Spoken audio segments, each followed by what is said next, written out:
మనలో చాలా మంది ప్రతిరోజు మంచినీళ్ళు తాగే విషయంలో కొంత అశ్రద్ధ వహిస్తూ ఉంటారు. దీనివల్ల అనేక ఆరోగ్య సమస్యలు వస్తూ ఉంటాయి. కిడ్నీలు ఆరోగ్యంగా ఉండాలంటే ఖచ్చితంగా సరిపడా నీళ్లు తీసుకోవాలంటూ కూడా వైద్యులు చెప్తూ ఉంటారు.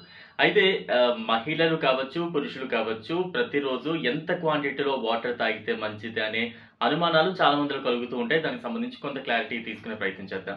యుఎస్ అకాడమీస్ ఆఫ్ సైన్సెస్ ప్రకారం పురుషులైతే ప్రతిరోజు 3.7 లీటర్లకు తక్కువ కాకుండా మంచినీళ్ళు మనం తీసుకోవాలంట. ఇక స్త్రీల విషయానికొస్తే 2.7 లీటర్ల వరకు ప్రతిరోజు నీరు సేవించాలంటూ కూడా చెప్తూ ఉన్నారు.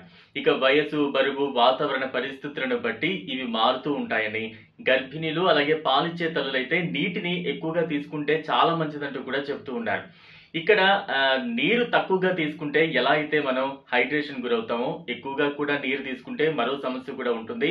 హైపోనాట్రేమియా అనే సమస్యలు వస్తాయంటూ కూడా చెప్తూ ఉన్నారు.